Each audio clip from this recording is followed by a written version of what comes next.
Over the last 2 weeks, the United States and Israel have unleashed a relentless bombardment campaign across Iran. On a purely tactical level, the coalition is dismantling the Iranian war machine. They have sent a massive portion of Iran's navy to the bottom of the sea, eliminated dozens of key political and military leaders, and left the country's military infrastructure in complete disarray. The coalition has completely cleared the skies. Anti-air defenses are practically non-existent, meaning heavy U.S. bombers can now fly straight through Iranian airspace without facing any meaningful resistance. While the Iranian side absorbs catastrophic losses to its troops and paramilitary personnel, the coalition remains nearly untouched. The U.S. has reported fewer than 10 fatalities, and Israel has suffered minimal military losses. The sheer imbalance in destruction has given Washington and Jerusalem total confidence. Leaders like Donald Trump and Benjamin Netanyahu are already publicly declaring victory. If you measure a war strictly by kill counts, destroyed targets, and control of the battlefield, the coalition has achieved a flawless tactical triumph. But dropping bombs and destroying assets is a means to an end. Nations fight because they want a specific geopolitical outcome. If you destroy your enemy's military but fail to secure what you actually came for, your troops come home without winning the war. Right now, despite taking the worst beating in its modern history, the Islamic Republic still stands. And while the coalition completely dominates the skies, a shattered Iran is successfully holding the global economy hostage. Washington and Jerusalem share a clear primary objective: permanently neutralize the threat posed by the Iranian regime. The ideal path to that goal involves clearing the way for new, cooperative leadership. The coalition's precision strikes successfully eliminated the old leadership, including the former supreme leader and his inner circle, but the regime did not collapse. Instead, the power vacuum was immediately filled by the Islamic Revolutionary Guard Corps, a highly influential and heavily armed branch of the Iranian military.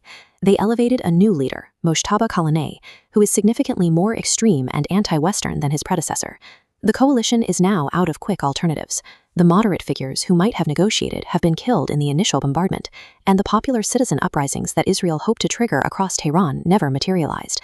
By executing their assassination campaigns so thoroughly, the coalition inadvertently cemented the power of a deeply ideological, unyielding faction that refuses to cooperate. Iran is operating on a completely different set of rules. Their core objective isn't to defeat the coalition militarily. It is simply to ensure the survival of the Islamic Republic. Knowing they cannot win a direct fight against American air power, Iranian forces bypassed the jets entirely. They are relying on well-hidden stockpiles of relatively cheap, long-range drones and missiles to attack unprotected targets. These asymmetric strikes caused severe damage and shutdowns at critical oil refineries and natural gas facilities in Saudi Arabia, Qatar, and Oman. They've also successfully shut down the Strait of Hormuz, a massive maritime chokepoint. Commercial ships are refusing to pass through, paralyzing global trade. The immediate result was a massive spike in global energy prices. To stave off total economic panic, the world was forced to release 400 million barrels of reserve oil, the largest single market intervention in history. Iran does not need to win a single dogfight. They'll only need to ensure that the economic cost of continuing this conflict becomes completely unbearable for the rest of the world. But Iran's strategy has a strict mathematical limit. They have a finite number of missiles, drones, and launchers, and those stockpiles are rapidly depleting. Every single time Iran launches a weapon, they reveal the location of their hidden silos and infrastructure, inviting immediate, devastating counterstrikes from coalition aircraft. Iran's leverage relies entirely on the threat of future attacks. If they exhaust their entire arsenal, they lose their ability to hold the global economy hostage. Meanwhile, the clock is running out for the coalition. Fractured international allies and nervous Gulf states are applying massive political pressure, demanding that the U.S. and Israel finish the job before the region is left in economic ruin.